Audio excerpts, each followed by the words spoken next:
반갑습니다. 다 아는데 실수를 많이 한다. 이거에 대한 해답은 질문하는 사람 모두가 알고 있을 것 같아요. 해답은 뭐죠? 모른다. 모르는데 내가 안다고 인지를 하는 거죠. 그러면 왜 안다고 인지를 할까? 라고 생각을 했을 때, 대부분 문제 위주로 공부를 했을 수가 있어요. 다시 말하면, 계속 문제만 풀었을 가능성이 있어요. 문제를 계속 풀게 되면 어떤 경우가 발생하냐 하면 우리가 문제집을 풀고 문제집을 푼다라는 건 파트별로 나누어져 있고 유형별로 나누어져 있기 때문에 내가 이 유형에 대해서 공부를 하면 계속 똑같은 방법으로 문제를 풀 수가 있거든요. 그렇지만 시험에서는 이 유형들이 순서대로 배열되어 있는 게 아니고 막 섞여서 여러 가지 유형들이 갑자기 나타나게 되는데 그때그때마다 그 유형을 정확하게 캐치를 하고 그 개념을 명확하게 인지를 한 다음 문제를 풀어내야 되거든요. 근데 그렇게 생각하지 못하고 안다고 생각하고 다른 방법을 선택할 수가 있어요. 근데 시험을 치고 나서 답을 봤을 때 내가 아는 유형인데 나 이거 실수네 이렇게 판단을 해버리는 거죠. 그러면 다 아는데 실수가 많다라는 결론이 나올 수가 있고 또 한 가지는 본인에 대해서 인정을 안 했을 수가 있어요. 어떤 인정을 말하냐 하면 내가 이 부분을 명확하게 알지 못하는구나. 그래서 나는 이 부분을 명확하게 알지 못하니까 좀 더 공부해야지.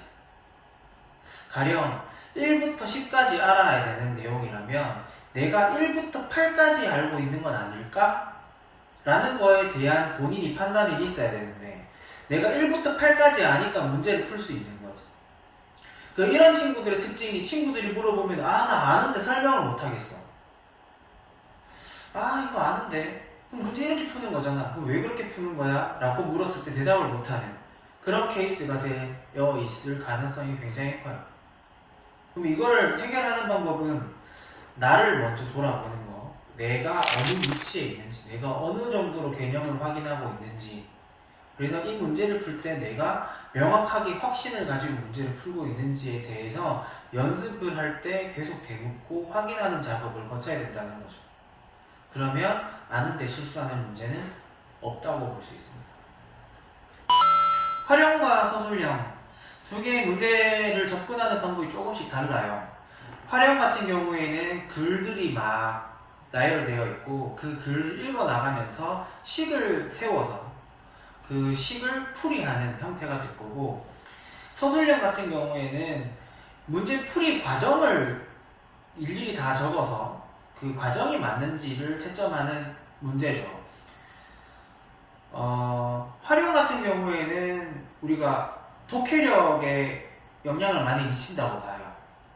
그렇지만 지금 국어 공부를 할 수는 없잖아요. 국어 공부는 하루아침에 되는 것도 아니고. 근데 수학적 독해는 조금 다를 수 있거든요. 글을 읽으면서 거기에 있는 어떠한 한 단어를 짚어서 그 단어가 의미하는 바가 무엇인지를 요소를 파악하면 식이 금방 나오거든요. 근데 학생들은 그 부분이 약해요. 왜냐하면 글이 길어지면 읽기 싫어서 내가 모르는 문제구나 라고 인식할 수 있거든요. 근데 대부분 활용 문제는 직관적으로 문제가 풀려요. 읽는 대로 식을 세우면 문제가 풀린다고요. 그럼 손만 대면 풀리는 문제를 손을 안 댄다고, 그게 문제거든요. 그러면 이 부분을 어떻게 하면 해결할 수가 있느냐? 개념 위주로 공부를 해야 돼요. 어떤 개념을 말을 하느냐? 예를 들어서 뭐뭐 값에 관계없이 라는 문제가 나왔어요. 그러면 이건 항등식이거든요. 그럼 항등식 문제는 K에 관한 내림차순으로 정리를 한 다음에 K 앞에 있는 수가 0이 되어야 되고 그 나머지 수들이 또 0이 되어야 되는 그런 형태의 문제를 풀이 방법이 나오는데 그 단어 하나로 풀이 방법이 나온다는 거죠. 그러면 정의를 제대로 이해하지 못하면 그 말뜻을 뽑아낼 수가 없어요. 그럼 활용 문제는 정확하게 말하면 단어를 이해하는 데 있어. 그러면 그 단어를 이해함으로써 풀이 방법이 나오는 이 일련의 과정이 정의에 비롯된다. 이렇게 볼 수 있죠. 서술형 같은 경우는 공식 유도하는 방법들을 조금 익히는 게 좋아요. 그런 연습들을 해나가는 게 좋죠. 곱셈 공식도 그냥 외우는 것이 아니라 일일이 분배 법칙을 통해서 유도를 해보고 그 유도 과정에 의해서 이게 이렇게 되는구나를 이해를 하면 공식이 좀 더 쉽게 외워지거든요. 근해 공식을 다 알지만 근해 공식을 유도하는 과정을 아무도 모를 거예요. 그렇지만 그 근해 공식을 유도하는 과정이 굉장히 중요하거든요. 그런 식으로 공식을 유도하는 과정들을 연습함으로써 서술형의 그 인과관계에 맞는 수식의 흐름을 잘 캐치해서 적을 수 있다. 저는 그렇게 봐요. 자, 선행과 복습은 둘 다 중요하죠. 근데 상황에 따라서 뭐가 더 중요하고 뭐가 덜 중요하고가 결정이 될 것 같아요. 예를 들어서 정말 내가 수학을 잘하고 그리고 지금 하고 있는 학년에 대해서 명확하게 이해가 되어 있는 상태라면 선행을 계속 나가도 되죠. 그래서 내가 시험을 칠 때마다 95점, 100점 이렇게 계속 나온다면 선행을 하는 데 의미가 있어요. 그렇지만 대부분의 학생들은 복습이 더 중요합니다. 한 번밖에 보지 않고 완벽하게 이해한다는 건 욕심이죠. 두 번, 세 번 개념을 확인한 다음 그 개념에 나오는 그 공식 그런 것들을 유도할 수 있고 그리고 그 유도하는 방법들을 명확하게 인지하고 있는 상태라면 선행을 나가도 된다는 거죠. 그게 아니기 때문에 우리는 복습 위주로 공부를 해야 됩니다. 선행은 어느 정도 해야 되나요?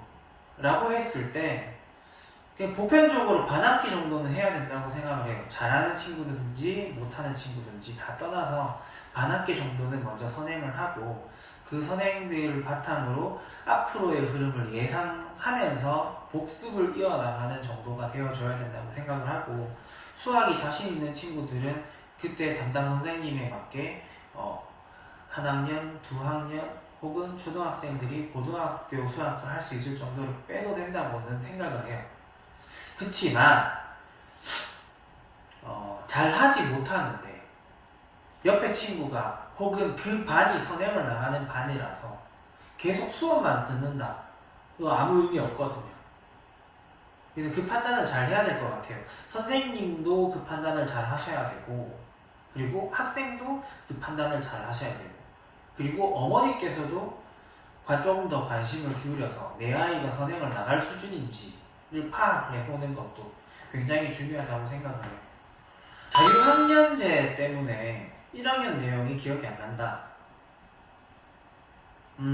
이거 굉장히 심각한 문제예요. 근데 앞으로 자유학년제가 학기제로 바뀔 수는 있겠지만 자유학년제가 폐지되지는 않을 것 같아요. 제 생각에.